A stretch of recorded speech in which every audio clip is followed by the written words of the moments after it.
Բարեցես։ Մի քանի թեմաներ կա, բայց սկսենք երեկվանից, երեք տեսակ ինչ տեղի ունեցավ, տերոր, ընդդիմադիրների նկատմամբ, Բագրատ Սիփազարից սկսած, վերջացրած տարբեր ընդդիմադիր գործիչներով, կանոնավորվել են վերջիներս երկու ամսով, այսօր հայտնի դարձավ նաև, որ Բագրատ Սիփազարյանի տեղափոխել են ԱԱԾ այդ նպուղ պատվար, ինչպես իրենք են ասում։ Այս ամենը ինչի դրսևորում է, արդյոք այս ռեպրեսիաները թափ ստացան մանավանդ Թուրքիայից հետո կուզեմ նաև անդրադառնալ Թուրքիայում ինչ տեղ ունեցավ, իր պահվածքը, իր կեցվածքը, Էրդողանը իր աշխատասենյակում ընդունել է Փաշինյանին, խնդրեմ։ Իրականում ամեն ինչ շատ բարձ է, դրամաբանությունը արդեն ցույց է տալիս, թե ինչի հետ կապ ունի։ Մենք տեսանք, որ երբ որ Ալիևը եւ Փաշազադեն խոսեցին հայոց եկեղեցու դեմ, միանգամից Հայաստանում Փաշինյանի գլխավորությամբ սկսվեց արշավ եկեղեցու դեմ, հայոց առաքելական սուրբ եկեղեցու դեմ եւ հարձակումներ, հայոյանքներ, ամեն տեսակ ամբարտություններ, իհարկե դա տարածվեց նաեւ ժողովրդի վրա, ժողովուրդ կոչվածի մի մասն էլ իհարկե ֆեյքերն են, այդ ֆեյք ֆաբրիկան սկսեց աշխատել եւ դրանից հետո երբ որ Փաշինյանը գնաց Թուրքիա, ինչեւ այսօր էլ չհասկացանք թե ինչի համար գնաց կոնկրետ Թուրքիայից վերադարձավ եւ սկսեց այս գործողությունը։ Դա շատ բարձ է, իհարկե այդտեղ ինչ որ բացատրություններ տալ կարևոր պետք չի, որովհետեւ շատ տեսանելի է եւ դա ցույց է տալիս, որ իրենք արդեն հասել են մի կետի, որ արդեն այսպես ասած բեսպրիդել են առաջ գնում, այսինքն չեն թաքցնում ոչ մի բան եւ չեն թաքցնում, այստեղ արդեն թաքցնելու բան չկա, որ ինքը գնաց Թուրքիա, Էրդողանից հրանքները ստացավ կամ հրամանները ստացավ եւ միանգամից սկսեց աշխատել որպես ազնիվ պիոներ, իր գործը շատ լավ կատարող գործակատար։ Ես արդեն վաղուց էի ասել, որ Նիկոլի գործելավոճը շատ նման է Էրդողանի գործելավոճին, հենց այս առումով հատկապես, երբ որ իրեն հաջող չեղող մարդկանց դեմ ինչ որ բաներ անում, տեսեք մեզ մոտ կատարվեցին բաներ, որոնք մեզ մոտ մինչև այսօր չէին կատարվել, այն օրինակ, որ այս վերջի օրերի մասին չեմ իհարկե, այն օրինակ, որ ժողովրդի կողմից ընտրված գյուղապետներ, քաղաքապետներ եւ այլն իրենց աշխատանքից հեռացվին եւ իշխանության կողմից մարդ տրվեց։ Սա հենց Էրդողանի բանն է, գործելավոճն է։ Հետո սկսվեց բանի իր հակառակորդների դեմ արշավներ, մարդիկ պատգամավորներ ձերբակալվում են, իրենց անձեռնխելիությունը վերացվում է, իհարկե այստեղ արդեն անձեռնխելիության այդ գործոնը ընդհանրապես այլևս գոյություն չունի, ում ուզում են կարող են զրկեն անձեռնխելիությունը, արդեն այդտեղ չմնաց անձեռնխելիության համակարգ։ Եվ այսօր նորից այդ գործընթացի մեջ ենք մենք, եւ ում ուզում էին անձեռնխելիությունը զրկում, բռնում միանգամից նստացնում էին։ Իհարկե մինչև դրան էլ մեզ մոտ չկար անձեռնխելիություն, որովհետեւ անձեռնխելիությունը դե բարի բուն իմաստով այդպես պետք է լինի, ոչ թե ձևական, եթե ասենք պատգամավորը փողոցում ոստիկանի կողմից ձերբակալվում է, ծեծվում է, վիրավորվում է եւ այլն, դա արդեն չկար այնտեղ անձեռնխելիություն, կամ եթե ասենք ինչ որ պարլամենտի ինչ որ պաշտպաններ, չգիտեմ ինչ են գոչվում դրանք, ոստիկան են, ոստիկան չեն, որ հրավիրվում են բանի նախագահի կողմից, այսինքն խորհրդարանի նախագահի կողմից ներս ու հրաման է տրվում, որ SSS սրան դուրս անե, չի կարող, գիտեք ինձ, եթե անձեռնխելիությունը ինչպես նորից պետք է կրկնեմ երևի, դա ընդհանրապես է, 100%-ով անձեռնխելիություն, ոչ մեկը իրավունք չունի, ոչ մեկը ոստիկանն էլ, ԱԱԾ-ն էլ եւ այլն ինչ որ մեկը իրավունք չունի պատգամավորի մատով գտնելու, դա է անձեռնխելիությունը։ Հիմի ժողովրդի մի մասին դա դուր է գալիս, թե չի գալիս, դա լրիվ ուրիշ խնդիր է։ Նույնպես ինչ որ ասենք ոստիկանը իրավունք չունի մարդ ծեծելու, ոստիկանը իրավունք չունի դանջելու եւ այլն, անգամ բարոյական ջնշում գործադրելու իրավունք չունի։ Սա է։ Եթե դուք ասում եք, որ մենք ուզում ենք ժողովրդավարություն, կամ մենք ունենք ժողովրդավարություն, ուրեմն սա պիտի հասկանաք։ Եթե սա չկա, ուրեմն չկա ժողովրդավարություն։ Իզուր ուրիշ բաներ չխոսենք, ժողովրդավարությունը մեր բրենդն է եւ այլն, դրանք բոլորը ֆարս են, դրանք բոլորը խոսքեր են, որոնք իրականության հետ կապ չունեն։ Ով էլ ձեզ գնահատե թե վայ դուք ինչ ժողովրդավար երկիր եք եւ այլն, դրանք բոլորը սուտ են, աչքին թոս փչել է, այսպես ասած։ Որովհետեւ սրանք ժողովրդավարության հիմնական գետերն են, հիմնական բանաձևերն են։ Եթե սրանք չկա, ուրեմն չկա ժողովրդավարություն, ինչպես որ ժողովրդավարության համար ուժերի տարանջատում կա։ Եթե ուժերի տարանջատում չկա, չկա ժողովրդավարություն։ Իզուր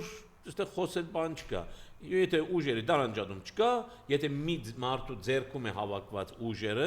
ուրեմն նշանակում է, որ այնտեղ դիկտատուրա կա, ժողովրդավարությունից խոսել ընդհանրապես չի կարելի այնտեղ, դա խեղճատակություն է, դա ժողովրդավարություն չէ։ Այո, մենք այսօր այս վիճակին ենք, իհարկե այս տարածաշրջանում այսօր կարելի է ասել, որ ամենաժողովրդավար երկիրը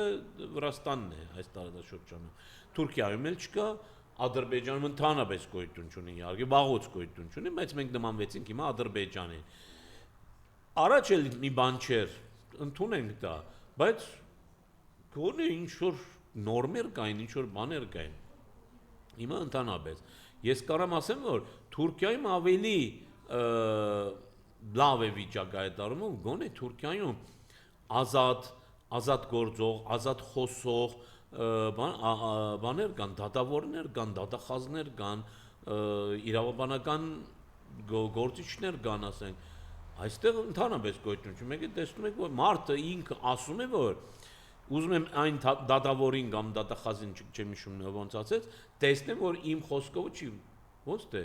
դա ցույց է տալիս արդեն այն ամենաառաջի օրվանից ցույց տվեց, որ մեզ մոտ սպանվեց այդ նախադասությամբ արդեն թաղվեց, սպանվեց եւ թաղվեց ժողովրդավարությունը։ Եվ եթե ժողովուրդը դա ընդունեց, ուրեմն մեզ մոտ ժողովուրդը նշանակում է, որ ուզում է դիկտատուրա, ուզում է թագավորություն, ու տենց է ուզում տենց է, բայց չասե, որ մենք ժողովրդավարություն ունենք, մենք ժողովրդավար երկիր, չէ, մենք ժողովրդավար երկիր չենք։ Եվ քանի որ Թուրքիան էլ այդպես է, այմա Թուրքիան կրկնօրինակում ենք ամենալավ կերպով։ Հիմա արդեն առանց որևէ մի մտահոգության, առանց որևէ վախի առաջ ենք գնում, օրինակ ես կարծում եմ, որ մի տարի առաջ, 2 տարի առաջ, 3 տարի առաջ այսպիսի բաներ դեռ չէր կարելի, չէին հանդգնի այդքան բաներին։ Մի 6-7 տարի առաջ դեռ չեմ ասում։ Ինչ որ բաներ խոսում էին, ժողովուրդն էլ բերանբաց հա ինչ լավ է ասում էր, բայց չէր հասկանում թե ինչի մասն է այստեղ խոսքը, բայց այսօր արդեն ազատ համարձակ ամեն ինչ անում են, ամեն ինչ այնպես են անում, ինչպես որ Էրդոանն էր անում եւ այսօր էլ անում է։ Այստեղ շատ հետաքրքիր է, օրինակ, ես երկու շփման մեջ եմ Բոսոհայ համայնքի հետ, գիտեք այնտեղ ինչ կատարվեց, բանը մեր վարչապետը գնաց Ստամբուլ Էրդոանի կողմից ընդունվելու համար եւ դրանից առաջ այցելեց նաեւ հայ համայնքը որն էր, մի 30 հոգի են հավաքվել, շատեր որ հրավիրված էին չգնացին այդ հավաքի, բադվավոր մարդիկ չգնացին, մնացածները այն բանով յուղով մուղով գործանողները դրանք բոլորը այնտեղ էին եւ միամիտներ այնտեղ էին կամ իզմերով օրինակ նիկոլիզմով տարաբողներ կային այնտեղ մի քանի հոգի բադվերով գնացողներ կային այնտեղ մամուլից մի 4-5 հոգի կար դա էր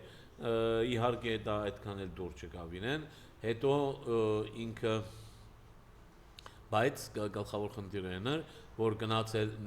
նաև եկեղեցի այցելեց, Բադիրյար քարանի դեմը մայր եկեղեցին գա, մայր եկեղեցին մտա ոչ մի կրոնավոր չկար այնտեղ, Բադիրյար քարանի դուռը բաց է, փակ էր, ոչ մեկը իրեն չդիմավորեց։ Սա իհարկե բանը Բոսահայ համայնքում Բաբոսահայ համայնքը երկուսի բաժանեց, մի մասը սկսեցին ասել, թե ինչ անամոթություն է, հայտարարություն, չգիտես ինչ եւ այլն, ոնց կարելի է վարչապետը ինչ ընդունել եւ այլն, առանց տեսնելու թե վարչապետը ինչեր է անում հենց եկեղեցի նկատմամբ եւ այնտեղ էլ իհարկե գա մի զանգված որ առանց մտածելու, առանց ուղեղ աշխատացնելու ինչ որ բաներ է անում, ամենահետաքրքիրը ինչ է, այ հենց այդ զանգվածը հիմնականում, երբ որ Էրդողանը Իմամ Օղլուին ձերբակալում էր, միանգամից իր ձայնն էր բարձրացնում հանուն Իմամ Օղլուի, թե ինչպես կարելի է հակառակորդին, այդա ընդունվում էր որպես հակառակորդին բանը ընդդիմության ներկայացուցին ձերբակալել, դա քաղաքական էր ստացվում։ Իսկ եթե Փաշինյանը մեր երկրում նույն բանն է անում, չէ, այն ժամանակ դա ամեն ինչ ճիշտ է ու սրանք վատն էին ընդդիմությունը, վատ էր եւ այլն, այսինքն չես հասկանում, այս մարդիկ ինչով են մտածում, մարմնի որ մասով են մտածում։ Սակայն այնուամենայնիվ, այո, ինչպես էստեղ կա այդպիսի զանգված Թուրքիայում կա թուրք ժողովրդի մեջ այդպիսի զանգված եւ Թուրքիայի հայ համայնքում էլ կա այդպիսի զանգված։ Կան նաեւ իհարկե խելոք ուղեղով մտածող, ընդհանրապես մտածող մարդիկ, դրանք իհարկե, սակայն այնտեղ էլ կա վախի մթնոլորտ, որովհետեւ այս զանգվածը այնպես բան է, այնպես հարցակողական է աշխատում, այնպես ագրեսիվ է, որ այդ մարդիկ էլ վախենում են, որ իրենց դեմ ինչ որ կսկսեն վատ բաներ խոսել, վատ բաներ ասել, ինչ որ Հայաստանում է։ Օրինակ Հայաստանում հիմա այս ձերբակալություններից հետո արդեն մարդիկ սկսեցին նաև վախենալ, թե արդյոք կարող է իրենց էլ ինչ որ բան պատահի, եթե ինչ որ մի բան խոսեն։ Իհարկե դա է գլխավոր նպատակը, Էրդողանի նպատակն էլ դա էր Թուրքիայում վախի մթնոլորտ ստեղծել ու այդտենց էլ միանգամից սսկվեցին բոլորը եւ այսօր շատ քիչ մարդիկ կան որ ազատ համարձակ խոսում են, եթե խոսում են, շատ զգույշ են խոսում այդ մարդիկ, որ չընկնեն այդ բաների տակը։ Եվ այսօր տեսնում ենք, որ մեր երկրում էլ Հայաստանում էլ նույն բանն է կատարվում, մարդիկ նախ սկսել են արդեն վաղուց զգույշ խոսել, հետո երկրորդը մարդիկ սկսել են արդեն այս ձերբակալություններից հետո ընդհանրապես վախենալ ինչ որ բան ասելուց եւ ինչպես ասեցի, դա էր նպատակը։ Եվ հետաքրքիրը ինչ է, ինչ որ փաստեր են դրվում բանը, այն էլ ոստիկանության կողմից, քննչական կոմիտեն եւ այլն, նկարներ եւ այլն, հետաքրքիր նկարներ են։ Այնտեղ որսի բան են դնում, որսի զենք են դնում, որսի զենքի գողքներ, թույլ տվության այդ բանը թուղթը, արտոնակիրը, որ այդ մարդը, ես չհասկացա, բոլոր որսորդները փաստորեն հեղաշրջման փորձ կատարելու նպատակ ունեցող մարդիկ են, հա, մեր երկրում։ Այսինքն մարդը, եթե դանը որսի զենք ունի, ուրեմն դա նշանակում է, որ ինքը պիտի դա փաստ է, որ ինքը ուզում է հեղաշրջում կատարել, ու հետաքրքիրն ինչ էր, օգտագործակ բարբուչներ կային այնտեղ, դատարկ ու տարբեր տեսակի, եւ սրանք էլ սեղանի վրա դրել էին, թե որ տեսեք, սրանք զենք զինամթերք են, զենք զինամթերքը ո՞րն է ժողովուրդ, զենքը որսորդական, զինամթերքը դատարկ բարբուչ, դա հեղաշրջում անելու փաստ է։ Այսինքն, այստեղ էլ տեսնում ենք, որ այնպիսի մի վիճակ է, որ թքած ունեն արդեն։ Ես ինչ որ կարող եմ մի հատ ռակատկա էլ տնեն սեղանի վրա, ասեն սրանով ուզում էին մեր վարչապետին սպանեին։ Կլինի։ Վաղ կարող է լինի իմիջիալ, եթե լինի չզարմանալ։ Կարող է խոհանոցի տանակ բերեն դնեն, aber այ մենք իրենց իր խոհանոցում իր տանը այս տանակը գտանք, սրանով ուզում էր մարդ սպանել, հեղաշրջումաներ կարող է ասել։ Իմիջիալ կային այնպես, այսպես փոքր տանակներ կային, այն սուվենիրի տանակներ, ես տեսա ինչ որ նկարներով, այդ տանակներն էին դրել, ինչ որ կոմպյուտերներ էին դրել, հեռախոսներ են դրել եւ այլն, եւ այսօր է դա քիր է, ամենահետաքրքիրը Բագրատ Սրբազանի խոսակցությունը երկու հոգի պիտի գյոլես 15-ին չգիտես ինչ անես եւ այլն ախր դա Բագրատ Սրբազանի ոճը չէ ընդհանրապես հետո այսօր կան այդ գործիքները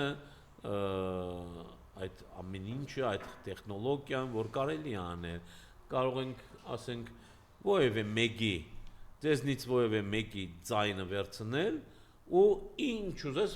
սարքել, մեկ էլ կտեսնեք, թե դուք ինչ որ բաներ եք ասում, որ ընդհանրապես ձեր մտքով չեր անցնում, դուք չեք ասել այդպիսի բան եւ այլն։ Դա արդեն վաղուց կա ժողովուրդ, դա նոր բան չէ, դա հնացած տեխնոլոգիա է կարելի ասել, այսինքն վաղուց է գած տեխնոլոգիա եւ կարելի է անել ամեն մեկի նկատմամբ եւ արվում է, սակայն այդ կուտը արդեն ոչ մեկը չի ուտում աշխարհում, որովհետեւ կան ինչպես որ նկարները ինչպես ուզում եք կարակ Photoshop անեք եւ կան իհարկե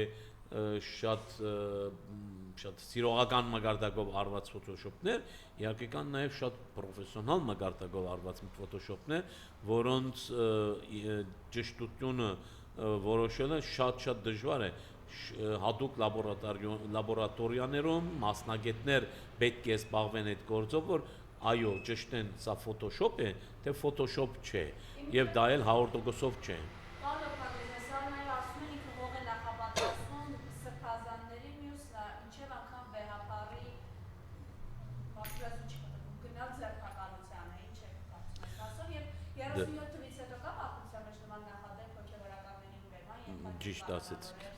Ճիշտ ասեցիք, ես էլ էի ուզում դրան անդրադառնայի, այո իհարկե, եթե այս կետին հասել ենք, այլևս առաջ էլ կգնան, որովհետև հրանքները գալիս են վերևից, հրանքները գալիս են դրսից եւ նրանք թքած ունեն եւ իրենց շատ էլ ավելի լավ, ամբողջ հայ ժողովուրդն էլ ոտի կանգնե, ավելի լավ իրենց համար, որ այդպիսի գործունեություններ կատարվի, այո, իրենք կարող է գնան անգամ մինչև վեհաբարին ձերբակալելու եւ ուրիշ հոգեվորականներ ձերբակալելու։ Այո, ես դրան ուզում եի անդրադառնայի, շատ ճիշտ է, մենք այսօր ապրում ենք 37 թվականը։ Մենք այսօր ապրում ենք հետաքրքիր ժամանակների կրկնություններ։ Մենք այսօր ապրում ենք 100 տարի առաջվա կրկնությունը։ Մենք այսօր ապրում ենք 37-ի կրկնությունը։ Իրենք այսօր որպես նեոբոլշևիկներ են հանդես գալիս եւ Էրդողանի հետևորդներ։ Իրենց համար իդոլը Էրդողանն է եւ Էրդողանը ինչ անում է, իհարկե նաեւ վրանքներ ստանալով հենց Էրդողանից արդեն կատարում են այդ նույն գործունեությունը Հայաստանում։ Այո, 37 թվականից հետո հավանաբար առաջին անգամ է որ հոգեվորականներ են ձերբակալվում եւ եկեղեցին բախարակվում է եւ դա քիր է մեր ազգը, մեր ժողովուրդը այս առումով շատ վատ դեր ունի այս խնդիրների մեջ, որովհետեւ ինքը շատ հեշտ գործիք է դառնում։ Տեսեք, նայենք մեր հարևանին, Վրաստանին։ Գնացեք մի հատ Վրաստան, փորձեք եկեղեցուտեն մի վատ բան անել, ասել։ Գիտեք ինչ օրին կգցեն ձեզ։ Դուք գիտեք իհարկե, որովհետեւ իրենք արժանապատվությամբ են մոտենում եկեղեցուն, իրենց սրբությանը, նույնը Հունաստանում է։ Հունաստանում եկեղեցուտեն ոչ մի քայլ չեք կարող անել։ Եվ այնտեղ արդեն թե ժողովրդի, թե պետականության բանը հագազդեցությանն եք բախում։ Այնտեղ եկեղեցին ժողովրդի համար սրբություն է։ Իսկ մենք մեր սրբություններն ենք ոտի տակ առնում։ Մենք այդ ժողովուրդն ենք, ազգը չէ, ժողովուրդը։ Դեսեք, ասենք թե աթեիստ է մարդը դրա համար է անում։ Այո, մենք դժբախտաբար մեծ թվով աթեիստներ ունենք։ Սակայն, տեսեք, մենք չունենք աթեիստներ, աշխարհում կա աթեիստներ։ Եվրոպայում էլ կան աթեիստներ, օրինակ գերմանացիները աթեիստներ ունեն, լիքը ֆրանսիացիները աթեիստներ ունեն, անգլիացիները ունեն։ Սակայն ինձ չեք կարող մի հատ փաստ ցույց տալ, որ այդ գերմանացի աթեիստները, ֆրանսիացի աթեիստները եւ այլն իրենց սեփական եկեղեցուն թիրախ են դարձրել։ Դա կտեսնեք միայն Հայաստանում, միայն հայ ժողովրդի մոտ կտեսնեք։ Ու հետաքրքիրը ինչ է, մեր հայ աթեիստները իսկական աթեիստներ չեն իրականում, որովհետև իսկական աթեիստը աթեիստ է, այսինքն թեի դեմ է, աթեիստ, այսինքն թե նշանակում է աստված, այսինքն անաստված է, ընդհանրապես աստված չի ճանաչում, կրոնք չի ճանաչում, կրոնքի դեմ է եւ այլն, սակայն չեն պայքարում ոչ եկեղեցու դեմ, ոչ կրոնքի դեմ, ոչ հոգևորականների դեմ, չեն գնում հոգևորականների վրա հարձակվում, օծիկից քաշքշում եւ այլն։ Սա այո, բոլշևիզմի ժամանակ էր, բայց նորմալ վիճակներում, այսինքն այսօր էլ այդ աթեիստները ոչ մի այդպիսի գործունեություն չի ծավալում։ Հատկապես, ասենք, եթե Գերմանիայում է, իր կաթոլիկ եկեղեցու դեմ դենց բան չի անում։ Սակայն հայ աթեիստը պայքարում է միայն ու միայն հայոց առաքելական սուրբ եկեղեցի դեմ։ Ոչ կաթոլիկ եկեղեցու նկատմամբ ովևէ գծութու խոսք է ասում, ոչ բողոքական եկեղեցու, ոչ իսլամի դեմ, ոչ շիիզմի, ոչ սուննիզմի, ոչ հուդայականության, ոչ բուդդիզմի, ոչ հինդուիզմի, ոչ ալևիականության, եսիմ ոչ բազմաստվածության, ոչ մեկի դեմ, ոչ մի գծութ խոսք չեն ասում։ Դրանց հետ կարծեք հաշտ ու ամերաշխեն ամեն ինչ տեղին է։ Միայն հայոց առաքելական սուրբ եկեղեցին է, որի դեմ հայոյում են, ամենավատ խոսքերը ասում են եւ պայքարում են։ Սա է հայ ժողովուրդը, սա ենք մենք, սա է մեր նկարակիրը։ Այսօրերում սա շատ լավ երևում է, երբ որ մեր իշխանությունները, որոնք մեր իշխանությունները չեն իրականում, որոնք մեզ համար չեն աշխատում, այլ մենք ունենք Թուրքիա, Ադրբեջան, Հայաստան իշխանությունների տանդեմը այստեղ, որոնք իրար հետ միասին պայքարում են հայ ժողովրդի եւ հայ ազգի դեմ եւ նրա գլխավոր խարիսխ հանդիսացող հայոց եկեղեցու դեմ։ Ինչի են պայքարում եկեղեցու դեմ, որովհետեւ շատ բարձ ամբողջ հայկական ազգային կառույցները իրենց ձեռքում են, բոլոր պետական կառույցները իրենց ձեռքում են, ինչպես որ ասեցի, ուժերի դարանջատում չկա այլևս, մի հոգու ձեռքում է, եւ այստեղ մնում է միայն հայոց առաքելական սուրբ եկեղեցին որպես ազգային կառույց, որը իրեն չի պատկանում, իրենք չեն կարողանում թելադրել եւ մինչեւ այսօր փառք իրեն մնում է իր բադվանդանի վրա։ Դրա համար հայոց ազգային եկեղեցու դեմ պայքար են սկսել թուրքերի եւ ադրբեջանցիների հետ միասին։ Տեսեք, մի կողմից Ալիևը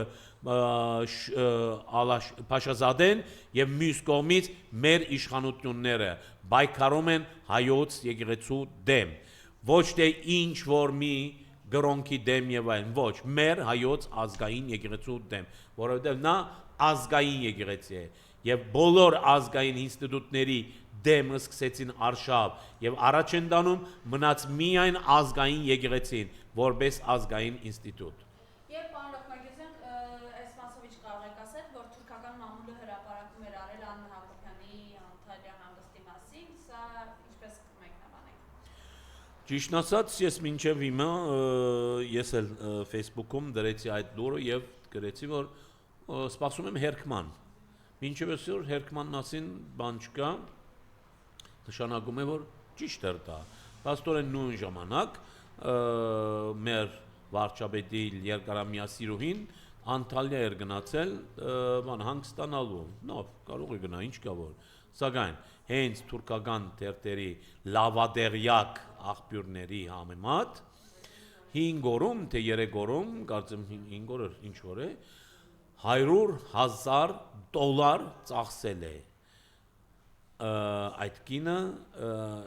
եւ այնտեղ նշվում է հատ ինչ էր հadouk մասաժիստ, չգիտեմ հadouk մատնահարթար SRN եւ այլն եւ ահրելի դվեր են այնտեղ օրեգան ինչքան է ծախսում թուրքական լիրայի ել որ վերածել են եւ այնտեղ գրում են դավ հիմի այդ ինչ փողեր են մենք այսինքն միշտ էլ ասվել է որ մեր բանը մեր վարչապետը ոչ միայն ինքը նաեւ իր ամբողջ ընտանիքին ծառայեցնում է պետական բյուջեն այսինքն իրենք ֆրֆրում են ամբողջ աշխարհով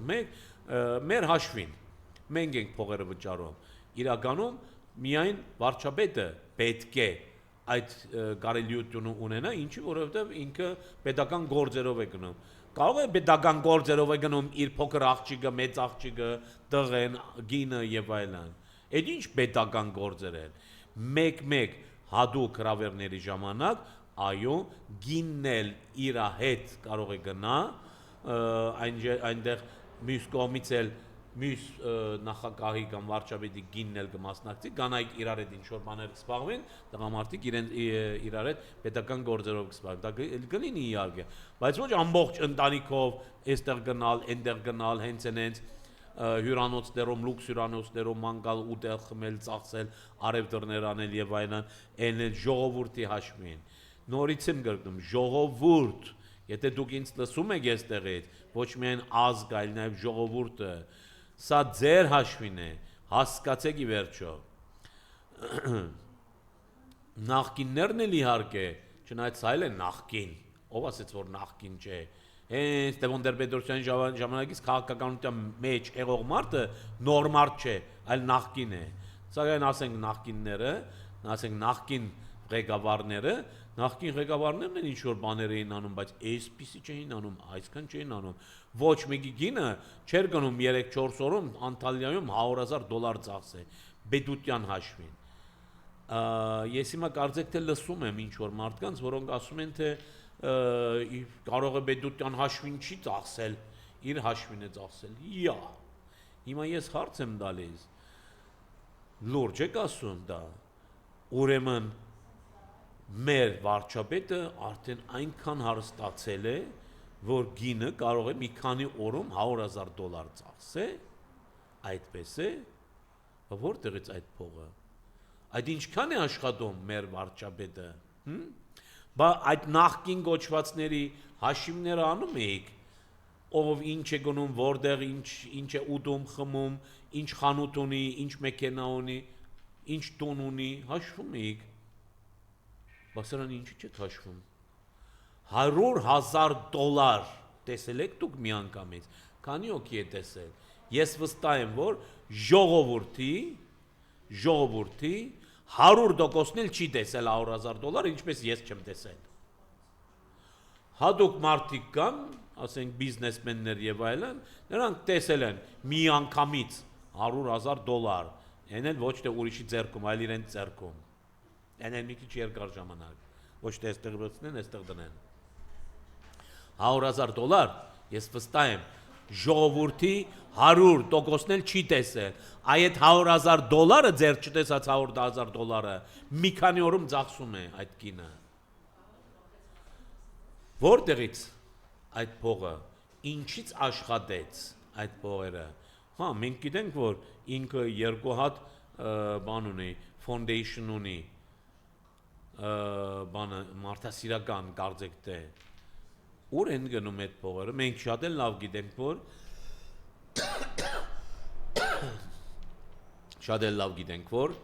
այնտեղ եթե ոչ միլիարդներ գոնե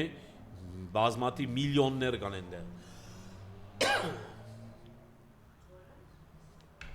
ուր են գնում այդ փողերը մեզ չի հետաքրում իհարկե պետք է հետաքրի որովհետև դա իր խանութը չէ իր դուկյանը չէ ինքը foundation-ը հիմնել իսկ նրանք հաշիվ տալու պարտական են պարտավոր են հաշիվ տան պարտավոր են նախ իրենց մեգենասներին պարտավոր են նաև պետությանը պարտավոր են նաև ժողովրդին հաշիվ տալ ինչ ես անում կարող է այդ փողերով է գնում բանին Անտալիա այն փողերով որը ժողովուրդը տալիս է որ բարեգործություն անի այդ բարեգործությունը անում է ինքը իր համար դա բարեգործություն է Դրա համար մենք այստեղ պետք է մտածենք հաշի բանջելու մասին։ Մի օր կկա իհարկե, այդ օրը կկան հաշի բանջելու։ Տեսեք, մոտ անցյալը նայեք, մոտ անցյալում այնպիսի մարդիկ տապալվեցին, այնպիսի ղեկավարներ տապալվեցին, այնպիսի ավարտ ունեցան իրենք, որ չի, այսինքն միամտություն է կարծել, որ միայն այս իշխանությունը պիտի այդպիսի ավարտ չունենա, որովհետև բոլոր այն իշխանավորները նույնպես էին մտածում, իմ դեմ խաղ չկա, ես ամեն ինչ կարող եմ անեմ, ես ամենահզորն եմ, ամենահզորներն էլ տապալվեցին եւ դատվեցին, ասենք դատաբարտվեցին եւ այլն, իրենք էլ դատվելու են եւ դատաբարտվելու են։ Երբ Պարոն Փագոզյան ամփոփելով, չգիտեմ մեկնաբանել է սա թե ոչ, իրենց հարցակումը Լևոն Տեր-Պետրոսյանի վրա, գիտեք, որ հանդիպել էր, եկել էր հանդիպել Լևոն Տեր-Պետրոսյանը վերապարի հետ, բայց մի տեսակ նեղված եմ, չեմ հասկանում, բայն ազգագործան պատուհասել յուր աղանդավարականներով հանդերձ, ինչու իշատակված չէ պետական հեղաշրջման պլանում։ Մեր դպրոցի վրա վատ աշակերտները դրա նմաններին ասում էին մեռելիս դա չի, այլ խոսքով ազգադապ բիժվածք, բոլոր ազգադապ բիժվածքների հոգևոր առաջնորդ, ընդ որում ինքնակոչ, թե բավ ազգագործան պատուհաս, ինքներ ասում է Լևոն Տեր-Պետրոսյանին, գիտնական ոչի, եւ այսօր վաղ առավոտյան Նիկոլ Փաշինյանն էր վերահումարել, նոր տեսա, որ երեք պետականագործան պատուհասը ԼՏՊ-ն հանդիպել է եկեղեցագործան պատուհասի, դե չեմ ուզում ասեմ, վերապարի հետ, հեսա նայում ինչեմ բարբաջ է։ Տեսնում եք արդեն ինչ վիճակի ենք հասել, տեսեք ինչ հայոյանքներ, ինչպիսի խոսքեր, պետական գործի անվայել, ոչ միայն կեցվածք, այլ նաև խոսքեր, խոսակցություն, նման խոսակցություն կարող է ասենք, անգամ ասենք գողականների մոտ չի լինի, որովհետև այդ իսկապես գողական կոչվածները լուրջ մարդիկ են դրանք։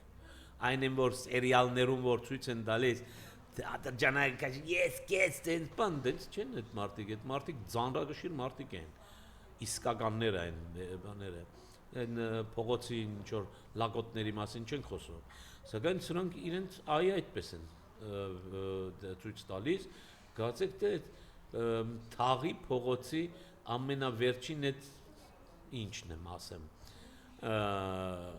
դուք ինչ-որ մի բան գտեք, մի բար գտեք դրա համար, ես չասեմ, ամենավերջինը, որպես այդպես են խոսում, արդեն դրա համար ասում եմ,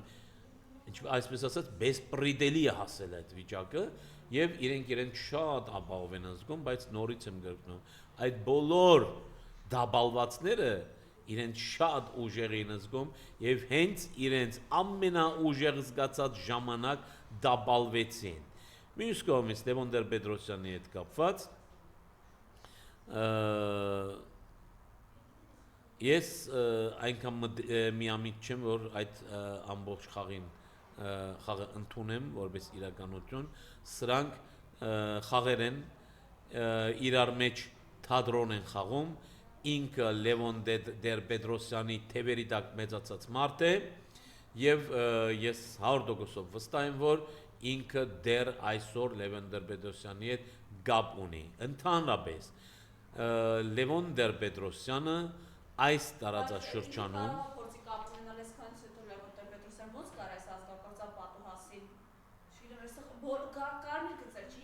այս ամեն ինչում ինչ այս տարածաշրջանում հատկապես Հայաստանում կատարվում է, Լևոն Տեր-Պետրոսյանը շատ որոշիչ եւ շատ, ասենք, վերին ադյանի դեր ունի եւ եթե մեր իշխանությունները, մեր իշխանավորները ինչ որ մի բան անում են, ինչ որ գործ են կատարում, վստահ եղեք, որ այդ դրա վերևում կանգնած է Լևոն Տեր-Պետրոսյանը։ Ինքը տարբեր ժամանակներ, տարբեր տեղերում կարծես թե որպես միջնորդ է հայտ գալիս եւ նաեւ դրա ամենալավ փաստը այն է, որ